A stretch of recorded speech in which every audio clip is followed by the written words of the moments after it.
Taanis Daf Yud Zayin, how's everybody doing? We have a machlokes in the Mishnah between the Tanakama and Rabbi Yehuda. The 6 brachas that we insert between Goyal Yisrael and Refuah that are special for the Taanis of when we don't have rain. Tanakama says 2 of them include Zechroinus and Shofar, similar to what we say on Rosh Hashanah and Musaf.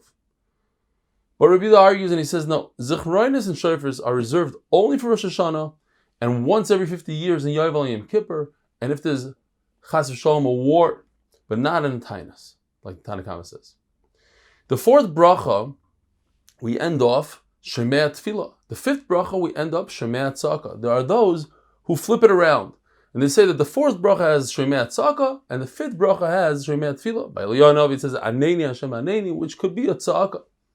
The final bracha is for David and Shleima. Although Yonah Hanavi lived after David and Shleima, because we want to finish off Mirachim al Haaretz. HaKadosh Baruch Hu has mercy on the land, and that fits in to famine.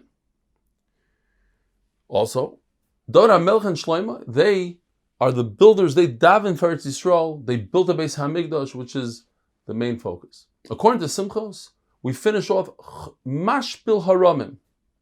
HaKadosh Baruch Hu puts down those who are great. And the Rishalma explains it could be referring to David and Shleima. A kohen in our days who knows that his forefathers were ksherim, they weren't apostle.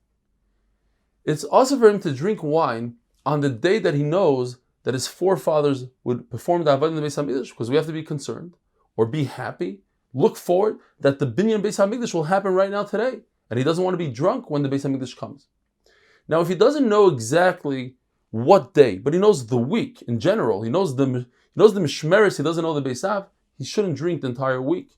And if he doesn't know any information, then he's usher to drink wine the entire year according to the Tanakama, because if he drinks more than a revius, you can't walk it off. You can't take a nap.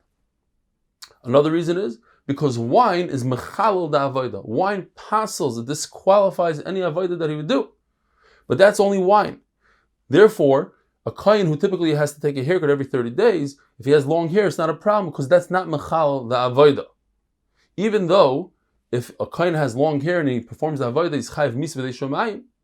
Now we know from Malach HaMishmah Sinai, Yecheskel puts it into the pasuk. Same thing applies to Arel. Somebody doesn't have bris milah, he passes the avodah. That we know from tradition, from Moshe Rabbeinu, but Yecheskel put it in the pasuk. The halacha is like Rebbe, shekalkalosei takanasai. In other words, kohanim in our days do drink wine, and the reason is because unfortunately we didn't have the binyan abayis for so many years, thousands of years, so that kilkel gives us the reason that we should be able to drink wine. We're not concerned that today there's going to be a binyan Beis HaMikdash. Otherwise, every single kohen would have to be chayshish and would never be able to drink wine, because it's very possible they would need that every kohen for the Chanukas abayis. Danshi Mishmar, Danshi Bayis, Danshi Maimad, those who are representing Klein Yisrael, they're not allowed to take haircuts. Why?